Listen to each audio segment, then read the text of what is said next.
Next நீங்க பாருங்க scientific names are botanical names. scientific நேம்னா என்னன்னு பார்த்தீங்கன்னா அறிவியல் பெயர், botanical நேம்னா தாவரவியல் பெயர் அல்லது அதை பற்றி பார்க்க போகிறோம். எவரி பாருங்க each and every taxon aspect as per the ICN.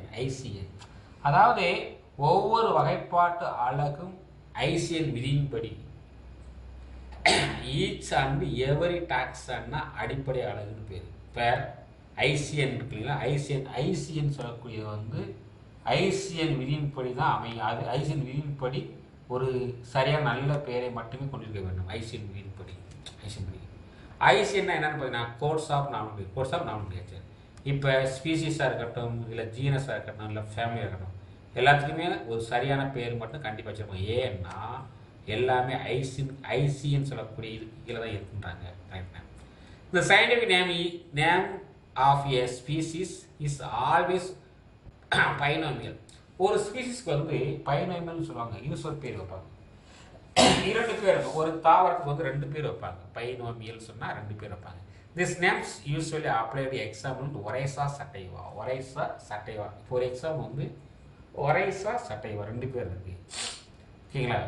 அது பக்கத்தில் பார்த்தீங்கன்னா எல்னு ஒன்று பாருங்க, L Oryza sativa L is the scientific name paddy. இந்த ஒரைசா சட்டைவா சொன்னால் அதனுடைய எது பேடியோடைய சயின்டிஃபிக் நேம். இது ஒரு மார்க் கொஸ்டின். நெக்ஸ்ட் பார்த்தீங்கன்னா பாலினோமியல். நெக்ஸ்ட் வந்து பாலினோமியல்னா என்னன்னு பார்த்தீங்கன்னா பல சொல் பெயரிடும் முறை. அதாவது அது பேர் வந்து பல சொல் பெயரிடும் முறை சொல்லக்கூடியது. பல சொல் பாருங்க. அந்த பாலினோமியல் இஸ் டிஸ்கிரீட் ஃபேர்ஸ் அதாவது ஃபேர்ஸ் ஆஃப் ஏ பிளான்.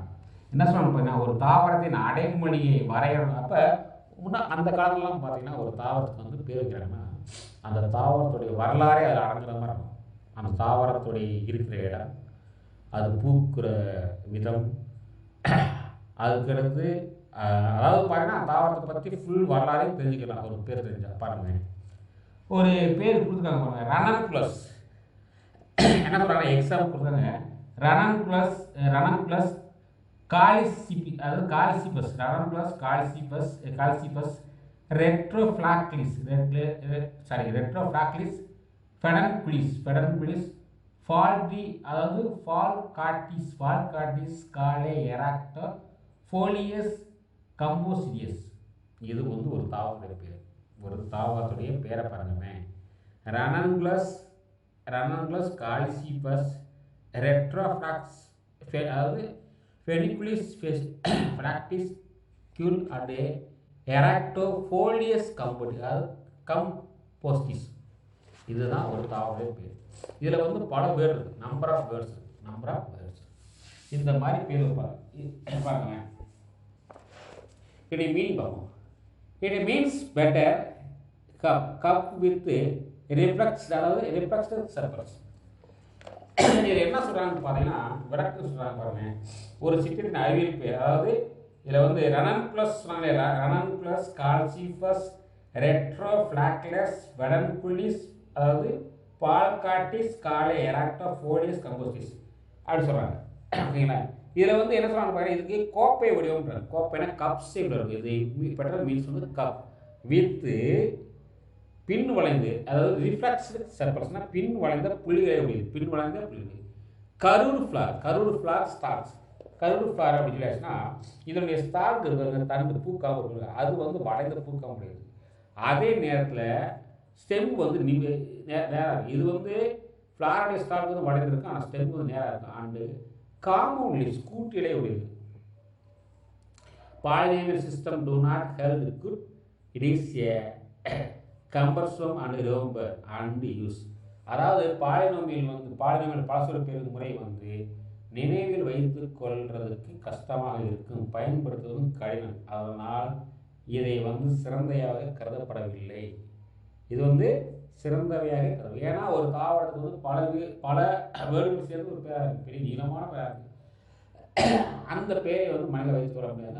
அதை வந்து அவாய்ட் பண்ணுறாங்க. அடுத்து பாருங்க பைனாமியல். அதாவது பைனாமியல்னா இருசொல் பெயர் முறை. 2 பேருன்னா கண்டிப்பாக மைண்டில் வச்சுக்கோங்க. 2 பேர்னா பாருங்க Binomial nomenclature was first introduced by Caspar Coin. One more question. முத வந்து இருசொல் பெயரை வந்து அறிமுகப்படுத்தினது யாருன்னா காஸ்பர் பாயின்னு சொல்லக்கூடிய சயின்டிஸ்ட். ஓகேங்களா? And it was implemented by Carolus Linnaeus. இதை இம்ப்ளிமெண்ட் பண்ணவர் யார், அறிமுகப்படுத்துவர் யாருன்னா, அதாவது இம்ப்ளிமெண்ட் பண்ணவர் கரோலஸ். காஸ்பர் பாயிண்ட் வந்து பேரை வந்து கண்டுபிடிச்சி, அதாவது அறிமுகப்படுத்தினார், அது பேரில் முறையே அறிமுகப்படுத்தினார். ஆனால் லினேஸ் வந்து அதை நடைமுறைப்படுத்தினார். ஏன்னா அந்த பேரை வந்து அறிமுகப்படுத்துதா சொல்கிறத விட அதுக்கு முதலே அதை வந்து எழுதி வச்சுட்டு செலுத்தான்னு சொல்லியிருக்காங்க. எனக்கு அதாவது இது The scientific name of the species consists of two words. According to binomial nomenclature, ரெண்டு பேர் உடைய தான் binomial nomenclature. அதனால தான் பை சொல்லலாம். பையில ரெண்டு பேர் இருக்கும். The first name is called genus name. First இருக்கக்கூடிய நேம் வந்து குடும்பத்தை குறிக்கும். The second name வந்து specific epithet, அந்த தாவரத்தை குறிக்கும். ஃபர்ஸ்ட் நேம் குடும்பத்தை குறிக்கும், ரெண்டாவது வந்து பேர் வந்து தாவரத்தை குறிக்கும். எக்ஸாம்பிள் வந்து மாஞ்சிபெரா இண்டிகா. அப்போ இந்த மாஞ்சிபெரான்றது வந்து ஜீனஸ் நேம், இண்டிகான்றது ஸ்பெசிஃபிக் எபிட் நேம். இந்த சிஸ்டம் இஸ் பாருங்க, system is and vague even now. இது தற்போது நடைமுறையில் உள்ளது. சிஸ்டம் தான் நடைமுறையில் உள்ளது சொல்கிறாங்க, நடைமுறையில் உள்ளது. அடுத்து பார்த்தீங்கன்னா ஹெட்டிங் வந்து ஆதர் சிச்சுவேஷன் சொல்கிறது. ஆதர் சிச்சுவேஷன்னா ஆசிரியர் பேர் சூட்டு சட்டம். ஆசிரியர் பேர், இப்போ ஒரு ஆசிரியர் ஒரு தாவரத்தை வந்து யார் கண்டுபிடிக்கிறாங்களோ அவங்களே சில அந்த தாவரத்துக்கு பேர் வைக்கிறாங்க. அப்போ நாம் வந்து ஒரு தாவரத்தை கண்டுபிடிச்சோம்னா நாம் வந்து அந்த தாவரத்துக்கு பேர் வச்சோம்னா நம்முடைய பேருடைய முதல் எழுத்தோ அல்லது கடைசி நம்முடைய பேருடைய முதல் எழுத்து வந்து அந்த தாவரத்தின் முன்னாலேயோ அல்லது லாஸ்ட்லேயும் இருக்கும், இடம்பெற்றிருக்கும். அதை வச்சு இந்த தாவரத்தை கண்டுபிடிச்சி பேர் வச்சவங்க இவங்க தான் கண்டுபிடிச்சிக்கலாம். ஓகேங்களா? பாருங்கள், this refers to valid name of the taxa accompanied by the other name who published name validity.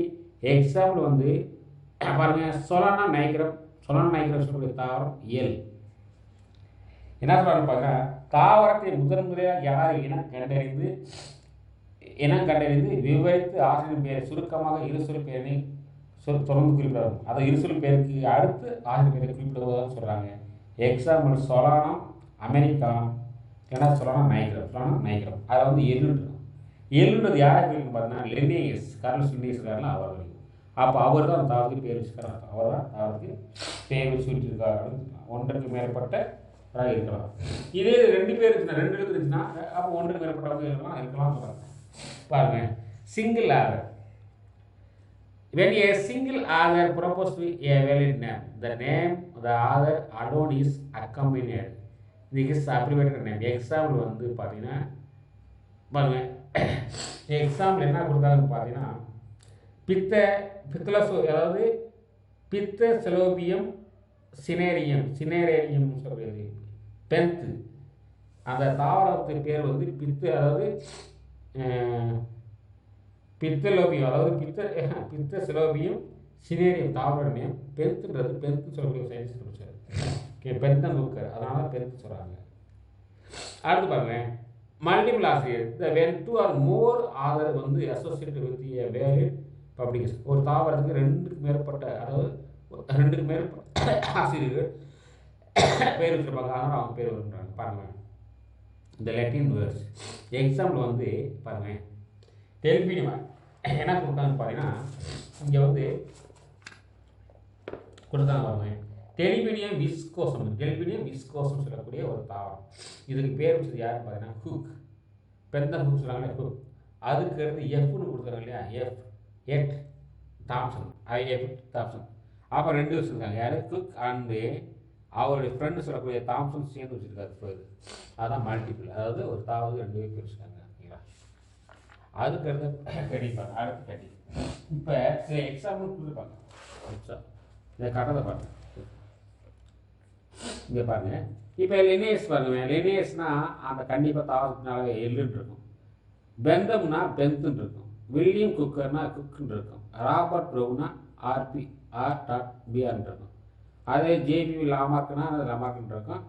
ADP D ஹண்டோன்னா டிசின்னு இருக்கும். அடுத்து பாருங்க, வேரியத்துனா வால்னு இருக்கும். அல்ஃபோன்ஸ் டி ஹண்டோன்னா ADCன்னு இருக்கும். இதை வச்சு தாவரங்களுக்கு பேரிடும்போது தாவரத்தின் பக்க சைடில் தாவரத்துடைய லாஸ்ட் தாவரத்துடைய பேருக்கு வந்து நேம் நேமுக்குனால எல்லுன்னு இருக்கலாம், எல் இருந்தால் அவர் கண்டுபிடிச்சது, லினேஷ் கண்டுபிடிச்சது, பென்த்துனா பென் தான் கண்டுபிடிச்சது, குக்குனா குக்கர் கண்டுபிடிச்சது அப்படின்னு நீங்கள் ஐடென்டிஃபை பண்ணிக்கணும்.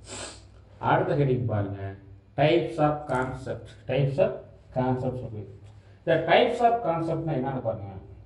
அதாவது டைப்ஸ் ஆஃப் கான்செப்ட் வந்து பெயர் தாவர, அதாவது பெயர் தாவர வகைப்பாட்டு கொள்கை. பெயர் தாவர, அதாவது பெயர் தாவர வகைப்பாட்டு கொள்கையை தான் இது சொல்லுவாங்க. பாருங்க, ICN's second principle states that the specimen must be associated with the scientific name known as nomenclature type. என்ன சொல்றாங்க பாருங்கன்னா, இப்போ வந்து ICN சொல்லக்கூடியது வந்து பார்த்தீங்கன்னா இரண்டாவது கொள்கையின்படி ஒவ்வொரு தாவர வகை காட்டுக்கும் அதற்குரிய அறிவியல் பெயரிட்டு வைக்கப்பட்டால் கைகூடும். ஒவ்வொரு தாவர வகைக்கும் அறிவியல் பெயர், ஒவ்வொரு தாவர வகைக்கும் அறிவியல் பெயர் இடமென்று சொல்லியிருக்காங்க. அடுத்து இந்த nomenclature types either specific maybe illustration. இந்த நாமன்கிளேச்சர்னு சொல்லியாச்சுன்னா இந்த பெயரிடும் தாவரம் இருக்கு பாருங்க என்று பெயர். இது தாவரமாகவோ அல்லது வரைபட விளக்கமாக இருக்கலாம். எடுத்துக்காட்டு வாஸ்குலர் தாவரம் உலர்த்தது. என்ன சொல்றாங்க, நீ பெயரிடுவது வந்து தாவரமாக இருக்கலாம் அல்லது ஒரு படமாக, அதாவது தாவரமாக இருக்கலாம் சொல்கிறாங்க, இல்லை வரைபடமாக கூட இருக்கலாம். நீ பேருக்கு போய்ங்களா அந்த பேருக்கு போகிற தாவரம் வந்து தாவரமாக இருக்கலாம் அல்லது வரைபடத்தில் ஒரு தாவரத்தில் படம் இருக்குது அது சொல்லலாம். நீங்கள் எக்ஸாம்பிள் பார்த்தீங்கன்னா herbarium sheet vascular plants, vascular பிளான்ட்க்கு வைக்கிறாங்க இல்லை. அடுத்து பாருங்க, there are different types of normal types. First type வந்து பார்த்தீங்கன்னா கோலோ டைப். அதாவது கோலோ டைப்ஸ்னால் முதன்மை வகைப்பாடுன்னு பேர். கோலோன்றது வகைப்பாடு. இதில் வந்து பார்த்தீங்கன்னா specimen or illustration originally situation by the author in அதாவது புரோட்டோலாக். என்ன சொல்றாங்க, ஆசிரியரால் நேரடியாக கண்டறியப்பட்டு பெயரிடப்பட்ட தாவர வகைப்பாடு அல்லது வரைபட, அதாவது வரைபட விவாதம். இது ஒரு ஆசிரியர் வந்து நேரடியாக உட்கார்ந்து நேரடியாக கண்டறியப்பட்டு அது தாவர வகைப்பாடு அல்லது வரைபட விளக்கமாகும். அவர் குறிப்பிட்ட விளக்கம் சொல்லுவாங்க, அதுக்கு பேர் தான் கோலோ டைப் இருக்குது. இதில் தாவர இனங்கள் பாருங்க, it is definitive reference source of identity. ஐடென்டினா கண்டிப்பாக இனம் கண்டறிய இந்த வரைபட உதவும் சொல்கிறாங்க. அடுத்த situation the holotypes submission of it is one of the criteria for valid publications தான் போட்டாங்க. அதே மாதிரி தாவர சேகர மையங்களில் வந்து பார்த்தீங்கன்னா வகைப்பாட்டு வல்லுநர் ஆய்வுக்கு பயன்படுத்தப்படுகிறது. அங்கே வந்து நம்ம கொடுக்குறோம்னா அதுக்கு ஆய்வு பயன்படுத்தப்படுதுன்னு சொல்கிறாங்க. அதுக்கு டைப் பாருங்க, அதுக்கு அடுத்த டைப் வந்து முதன்மை நகல் வகைப்பாடு, அதாவது ஐசோ டைப் சொல்லப்படுகிறது முதன்மை. இந்த பாருங்க டூப்ளிகேட், இதில் என்ன சொல்கிறாங்கன்னு பார்த்தீங்கன்னா டூப்ளிகேட்னா நகல் சொல்லுவாங்கல்ல. Duplicate specimen of the holotype collected from same population. அதாவது ஒரு முதன்மை வகைப்பாடின் நகல்களாகும். இது முதன்மை வகைப்பாடு சேகரித்த இடத்தில் எங்கே வந்து நம்ம சேகரிக்கிறோமோ அந்த இடத்துல வந்து அந்த இடம் ஒரே தேதி ஒரே தள எண்ணில் ஒரே நபர் சேகரிக்கும். இப்போ வந்து ஒரு தாவரம் கணிக்கணும்னா அதே இடத்துல இன்னொரு தாவரம் உருவாக்குறாரு, தாவரத்தையும் செய்யறது கலெக்ட் பண்ணுறாரு. அதனால் அங்கே வந்து நபர் அது கலெக்ட் பண்ணக்கூடிய நபர் பேர் இருக்கணும், அதே நேரத்தில் ஒரே தேதி இருக்கும், ஒரே தலை எண் இருக்கிறாங்க. இது முதன்மை வகைப்பாட்டின் நம்பகமான நகராகும். இதுதான் அது முக்கியமானது.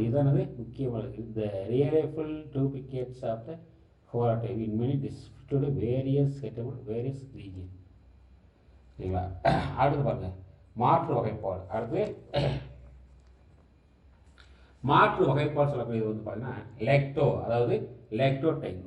இந்த specimen selected from a original material. ஒரிஜினல்னா அதாவது ஒரிஜினல் சொல்லிட்டாங்க இல்லையா, ஒரிஜினல்னா முதன்மை வகைப்பாடு தொலைந்தோ அல்லது அழிந்தோ போச்சுன்னா முதன்மை வகைப்பாட்டு வந்து செய்யப்படும் ஒரு தாவர மாதிரி. அப்போ லெக்டோன்னு என்ன சொல்லணும் பார்த்தீங்கன்னா, இப்போ வந்து சப்போஸ் வந்து நம்மளுக்கு கொடுத்த வகைப்பாடு தொலைஞ்சு போச்சுன்னா நம்மளுக்கு கொடுத்த வகைப்பாடம் கண்டிப்பாக வந்து நகராக இருக்கும், டூப்ளிகேஷனாக இருக்கும். அப்போ ஒரிஜினல் வந்து எங்கே இருக்குன்னா அந்த ரெக்கக்னைஸ் சென்டரில் இருக்குன்னா அந்த ஒரிஜினல் வந்து இன்னொரு காப்பி வாங்கிக்கலாம். அதான் லெக்டோ டைப். ஓகேங்களா? அடுத்து பாருங்க சின் டைப், அதாவது சின் டைப் சொல்லப்படுது. சின் டைப் அப்படின்னு பார்த்தீங்கன்னா ஒரு கூட்டு வகைப்பாடு, அதாவது கூட்டு வகைக்காட்டுன்னு பேர். கூட்டு வகைக்காட்டு when more than one specimen cited by the author in the புரோட்டோ லேக், அதாவது புரோட்டோ லேக்கு வித்தவுட் டிஸ்டிங்க்டிங் ஹாலோடைப்.